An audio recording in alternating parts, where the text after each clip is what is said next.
अब है chapter number 2, Nelson Mandela a long walk to freedom from a book first flight. पिछले video में हमने प्रोज तो जान लिए कि किस तरीके से यहां पे हम अपार्थीड मतलब रेशियल डिस्क्रिमिनेशन की बात करते हैं और किस तरीके से for the first time in the history of south Africa पहला ब्लैक प्रेसिडेंट बनता है जो कि मेक श्योर कि अब discrimination of any kind will not be tolerated on that land, क्योंकि बहुत सदियों से चला रहा था व्हाइट्स के द्वारा ब्लैक्स का सप्रेशन, उनका डिस्क्रिमिनेशन करना। So this is an historical event and this chapter is an excerpt from the wonderful journey of Nelson Mandela, जहां पे फाइनली वो एक दिन आता है जहां पे उनकी ओथ टेकिंग सेरेमनी होती है और उस सेरेमनी के दौरान और उसके बाद वो क्या क्या प्रोमिसेस करते हैं, promises that were made and were kept so that human rights हर किसी व्यक्ति की regardless of the colour of the skin, हर किसी एक इंसान की human rights were protected and everyone was treated as a human should be treated with pride and dignity. यह है कार्यक्रम। और बाय द वे, अगर तुमने अभी तक मेरी बात को ध्यान से सुना होगा तो इन्हीं के अंदर कुछ कीवर्ड्स आ गए हैं, वही कीवर्ड्स आपके आंसर्स को बनाने में हेल्प करेंगे। तो चलिए Q&A शुरू करते हैं। क्वेश्चन नंबर 1 आपके सामने, ₹1 के लिए retake of the lame KBC joke. Please video pause मत करिएगा, छोड़िएगा मत। Where did the ceremonies take place? Can you name any public buildings in India that are made of sandstone? Surprise surprise, हमें question के अंदर ही answer का एक keyword मिल चुका है। मतलब जहां पे भी वो सेरेमनी हो रही थी ना, वो सैंडस्टोन की जगह बनी थी, तो पहला कीवर्ड हमें मिल चुका है। रिमेंबर वन थिंग, आंसर को शुरू करना can be absolutely challenging for many students, पर आंसर की शुरुआत ना क्वेश्चन के अंदर से ही हो सकती है।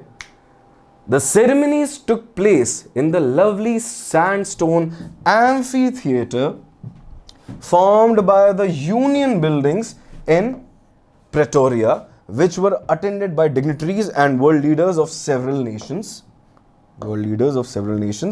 In India, second half शुरू हो चुका है आंसर का। In India, the Rashtrapati Bhavan and the Red Fort are two public buildings that are made of red sandstone. First half of the question, the ceremonies took place in the lovely sandstone amphitheater. Keyword amphitheatre और एक auditorium और एक hall या फिर एक ground, इन सब में अंतर होता है आर्किटेक्चरली। एम्फीथिएटर क्या होता है? आपने ग्लैडिएटर टाइप की मूवीज वगैरह देखी होंगी, जो कि एक ओपन एरिया होता है जहां पे ऐसे स्टेप्स में लोग बैठते हैं, ठीक है। तो अपने ऑडिटोरियम में को मान लो, बट ओपन ऑडिटोरियम, और वहां पे बैठने का तरीका स्टेप्स में होता है, मतलब ऑडियंस सामने से ऐसी बैठती है तो ऊपर जा रही होती है, तो that is what amphitheatre is. तो ये कीवर्ड इसलिए बनता है, इसको हम ग्राउंड या प्ले ग्राउंड या ऑडिटोरियम वर्ड से रिप्लेस नहीं कर सकते। You have to understand that. So lovely sandstone amphitheatre found by the, अब आया मेमोरी वाला काम, यूनियन बिल्डिंग्स एक एंड प्रेटोरिया। तो ये कीवर्ड्स हैं, इनको याद रखना जरूरी है। You can not substitute these words. which were attended by dignitaries मतलब respected people, जो कि एडमिनिस्ट्रेशन में काम करते हैं, ऑफिशियल्स होते हैं, and world leaders of several Nations. ना ये सारी कॉमन चीजें हो गई कि किसने अटेंड किया। डिग्निटरीज वर्ड को यूज करना जरूरी है, इंपॉर्टेंट पीपल या VVIPs वगैरह जैसे वर्ड्स यूज नहीं करना है। डिग्निटरीज इज द वर्ड जो कि वोकैबुलरी के पॉइंट ऑफ व्यू से सबसे ज्यादा मार्क्स दिलाएगा आपको। अब बात करते हैं हम सेकंड हाफ की। In India the Rashtrapati Bhavan and the Red Fort are two public buildings that are made of red sandstone. We answered that question. Next. Sorry. All right, next. Question number 2. Can you say how 10th May is an autumn day in South Africa? ये तो geography वाला question आ गया अचानक से कि autumn कैसे हो सकता है मई में। सिंपल सी बात है, ज्योग्राफी में हमने इक्वेटर की बात पढ़ी है, you know that central imaginary line. ऊपर जो है नॉर्दर्न हेमिस्फीयर है, नीचे सदर्न हेमिस्फीयर है। ये कहाँ पे आता था भैया साउथ अफ्रीका? सदर्न हेमिस्फीयर में। इस चीज को याद रखना है। तो मतलब अंग्रेजी के पेपर में ज्योग्राफी का तड़का। South Africa is located in the southern hemisphere. Important है क्योंकि हम फैक्ट की बात कर रहे हैं, यहां पे कोई फिक्शन की बात नहीं कर रहे हैं। That is below the equator. In the southern hemisphere the timing of the seasons is different from Europe and Asia. तो हमसे वो अलग है। Which are in the northern hemisphere. क्यों अलग है? क्योंकि हम नॉर्दर्न हेमिस्फीयर मतलब यूरोप और एशिया नॉर्दर्न हेमिस्फीयर में आते हैं। In southern Africa autumn, autumn का मतलब क्या है? पतझड़, है कि नहीं? पत्ते गिरते हैं। तो autumn is from March to April. तो एक्चुअल इस क्वेश्चन का एक्चुअल आंसर जो है, जो सेंट्रल थीम है, वो यहां से शुरू होती है, बट इसकी भूमिका बनाने के लिए हमने ये यूज किया और हमें पता चलता है कि शायद ये लॉन्ग आंसर हो सकता है। दैट इज वाई ये लिखना बहुत जरूरी है, because of this the second half makes much more sense. You have to understand that. Relatively speaking, हमने southern and northern hemisphere की बात करी, फिर हमने बताया कि साउथ अफ्रीका southern hemisphere में आता है और वहां पे ऑटम का सीजन जो आता है मंथ्स के हिसाब से वो इसलिए अलग है। वहां पे ऑटम का सीजन मार्च टू अप्रैल में आता है। अब ग्लोबल वार्मिंग हो चुकी है तो प्लीज ये फैक्ट्स को आप सिर्फ पॉइंट ऑफ व्यू अपने चैप्टर को रखते हुए ही समझिए, क्योंकि ग्लोबल वार्मिंग के हिसाब से सब कुछ खिसक चुका है, आपको तो पता ही है। अभी नवंबर चल रहा है पर सर्दियां हैं नहीं, सॉरी ये बोलना नहीं चाहिए मुझे, हाँ। And winter is from June to September, that is how May 10th becomes a lovely autumn day in South Africa. तो हमने बताया कि सदर्न हेमिस्फीयर नॉर्दर्न हेमिस्फीयर की वजह से जनरली सीजन्स का जो पैटर्न होता है वो चेंज होता है। फिर हमने सेकेंड हाफ में बात करी कि यही रीजन है क्योंकि साउथ अफ्रीका सदर्न हेमिस्फीयर में है, इसलिए उनका ऑटम जो है वो मार्च टू अप्रैल के बीच में आता है और जो विंटर होता है वो जून टू सितंबर के बीच में आता है। एंड दैट इज वाई मई में लवली ऑटम वाली feeling I.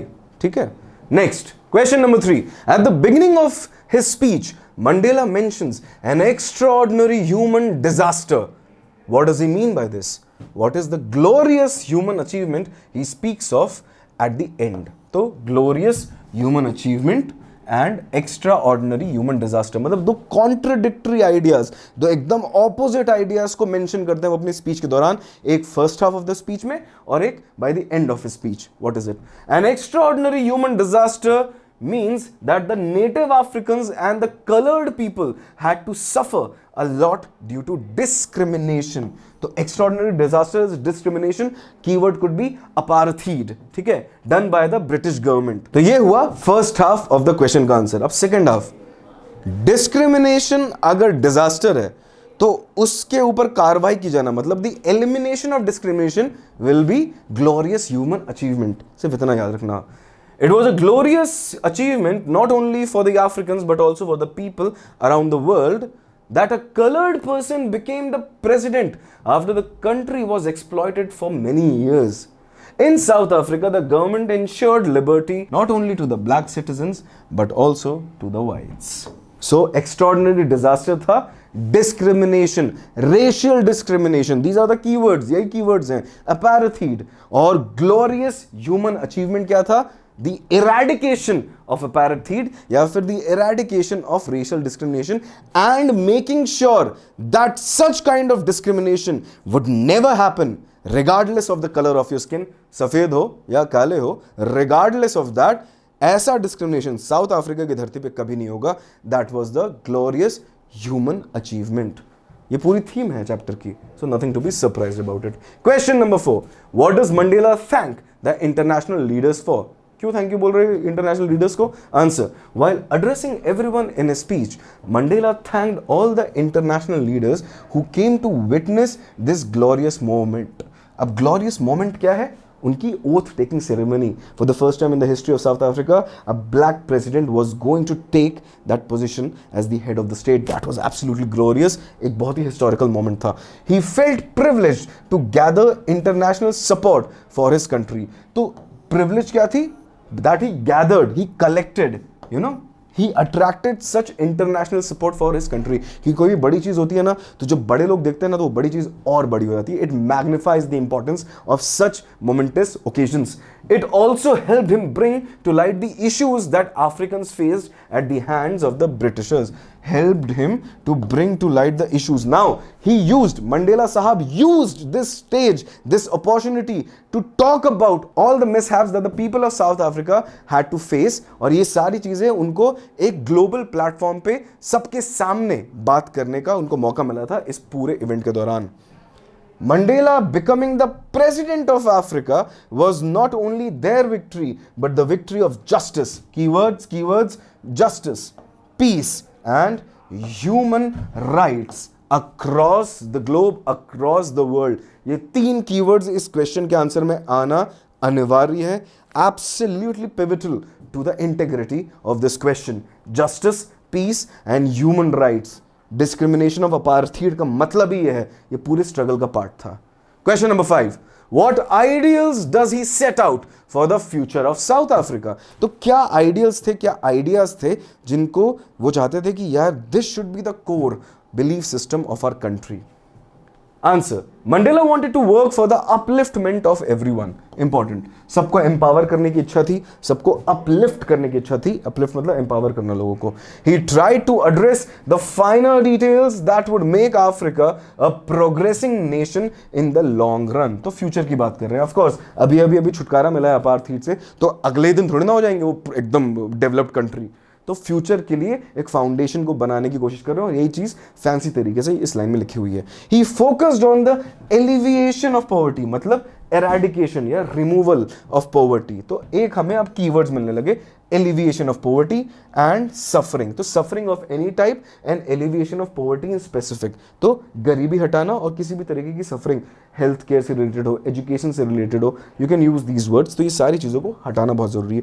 He also wanted his nation to be free from racial discrimination, जिसके ऊपर पूरा चैप्टर है. अपार्थीड को आप अगर गूगल करोगे तभी आपको 10 चीजें मिल जाएंगी. And a safe place for blacks, whites and coloured individuals. It is noteworthy कि वो बार बार सिर्फ ब्लैक्स की अपलिफ्टमेंट या ब्लैक्स की एम्पावरमेंट के बारे में बात नहीं कर रहे हैं, वो वाइट एंड कलर्ड मतलब हर एक इंसान के अपलिफ्टमेंट की, हर एक इंसान के राइट्स, ह्यूमन राइट्स के बारे में बात कर रहे हैं. इट इज की टू मेनी आंसर्स.